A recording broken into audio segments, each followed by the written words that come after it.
আসসালামু আলাইকুম। আজকে আমরা এই ভিডিওতে শিখব ইংলিশে কীভাবে আমার নিজের পরিচয় তুলে ধরতে পারি। নিজের পরিচয় তুলে ধরা এটি স্পোকেন ইংলিশের খুবই গুরুত্বপূর্ণ একটি অংশ। এটা শুধুমাত্র পার্সোনাল ব্যাপারে নয়, বিভিন্ন কাজে আমাদের এই পরিচয় তুলে ধরতে হয়। স্কুল, কলেজ, ইউনিভার্সিটি এবং অন্যান্য বিভিন্ন চাকরির ক্ষেত্রে পরিচয় তুলে ধরতে হয়। একটা হচ্ছে জেনারেল ইন্ট্রোডিউস।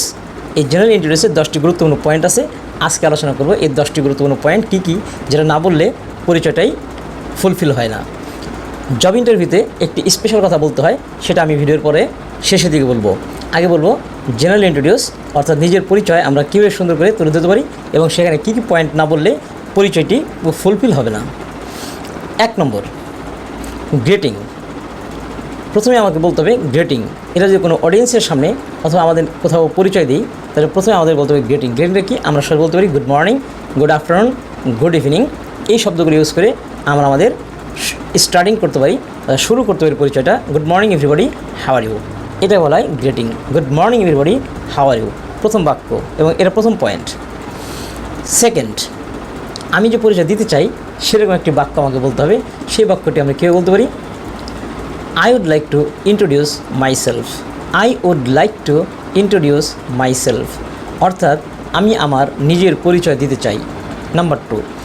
নাম্বার 3 নম্বর পয়েন্ট, আমার নাম বলতে হবে। পরিচয় দিতে যে আপনি যে আপনার নাম ভুলে যান, তাহলে আপনার পরিচয় কিন্তু সম্পূর্ণই ভুল হয়ে যাবে। আপনার নামটা সুন্দর করে বলতে হবে। এটা বিভিন্নভাবে বলা যায়, বাট একটি ওয়ে হচ্ছে I am Nurul Islam before you. I am Nurul Islam before you, আমি নুরুল ইসলাম আপনাদের সামনে। অথবা মাই নেমস দিয়েও এটা বলা যায়, my name's Nurul Islam. 3 number point, জেলার নাম। 3 নম্বর পয়েন্ট হচ্ছে জেলার নাম। আপনার জেলার নামটা সুন্দর করে বলতে হবে। জেলার নামটা কীভাবে বলতে পারি? জেলার নামটা আমরা বলতে পারি এইভাবে, I am from Manikganj district. আমার জেলা হচ্ছে Manikganj. I am from Manikganj district. Point 4 আমরা বলবো, আমি মানিকগঞ্জ জেলার কোথায় বাস করি। এই কথাটা আমরা বলতে পারি এইভাবে, I live at Bandutia in Manikganj. তাহলে I live at Bandutia. Bandutia হচ্ছে মানিকগঞ্জের একটা জায়গার নাম। I live at Bandutia in Manikganj. এটা হচ্ছে 4 নম্বর পয়েন্ট। নাম্বার 5, আমার পড়াশোনা অথবা ওয়ার্ক। আমি যদি পড়াশোনা করি তাহলে বলো আই এম স্টাডিং দিয়ে কোথায় পড়াশোনা করি। আর যেমন জব করি, আই এম ওয়ার্কিং দিয়ে কোথায় আমি জব করি, এটা অ্যাড করতে হবে। নাম্বার 6, ফাদার্স অ্যান্ড মাদার্সের পেশা। My father's a businessman and my mother's a house wife. তাহলে এই পয়েন্টটা ইনক্লুড করতে হবে যে ফাদার্স অ্যান্ড মাদার্সের পেশা। My father's a businessman and my mother's a house wife. Number 7, আমার ইন্টারেস্ট। কোন কোন বিষয়গুলো আমি পছন্দ করি। মোর over I am interested in reading books, swimming and so on. অর্থাৎ কোন কোন জিনিসগুলো আপনি আগ্রহ আছে, কোন কোন জিনিসগুলোর প্রতি আপনার আগ্রহ আছে, এটা একটা বাক্যের মধ্যে বলতে হবে। মোর over I am interested in reading books, swimming and so on. Number 8, future plan. Number 8 হচ্ছে ফিউচার প্ল্যান। ভবিষ্যতে আপনি কী করতে চান, আপনার ইন্ট্রোডিউসের মধ্যেই এই পয়েন্টটা ইনক্লুড করে দিতে হবে। এটা কীভাবে বলতে পারি? My future plans to be. অর্থাৎ ভবিষ্যতে আমি হতে চাই, my future plans to be a doctor. আমি ভবিষ্যতে ডাক্তার হতে চাই। My future plans to be a businessman. My future plans to be an engineer. এইভাবে আপনি যেটা ভবিষ্যতে হতে চান, এটা এই পয়েন্টের মধ্যে ইনক্লুড করতে হবে। নাম্বার 9, কথাটা যে শেষ হলো, আপনি যখন ইন্ট্রোডিউস দিচ্ছেন তখন আপনার কথাটা শেষ হচ্ছে, তখন অবশ্যই বলতে হবে that's all about me for the time being.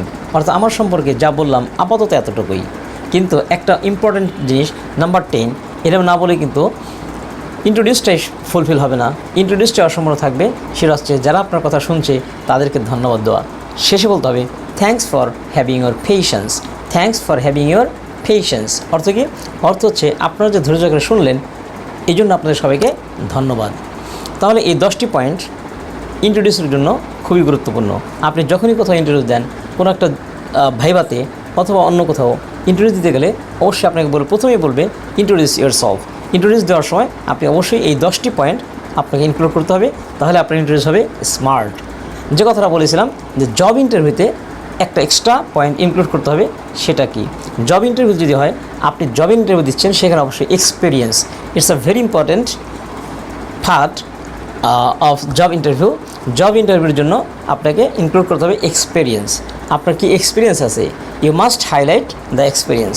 Experience যে বিষয়ে আপনি জব দিচ্ছেন, যেটার জন্য ইন্টারভিউ দিচ্ছেন, ওই পার্টে আপনার কি অভিজ্ঞতা আছে, এই অভিজ্ঞতার কথাটা তুলে ধরা ইংলিশে সুন্দর করে। এটা হচ্ছে জব ইন্টারভিউর একটা স্পেশাল পয়েন্ট। এটা আপনাকে ইনক্লুড করতে হবে শুধুমাত্র জব ইন্টারভিউর জন্য। সো জব ইন্টারভিউর জন্য এক্সপিরিয়েন্স ইনক্লুড করা এটা হচ্ছে একটা স্পেশাল পয়েন্ট। তাছাড়া জেনারেল ইন্টারভিউসে আমাদের 10টা পয়েন্ট অবশ্যই ইনক্লুড করতে হবে, তাহলে আপনার ইন্টারভিউ হবে স্মার্ট, এবং আশা করি আপনাকে সবাই পছন্দ করবে। ধন্যবাদ সবাইকে আমার এই ভিডিওটি দেখার জন্য।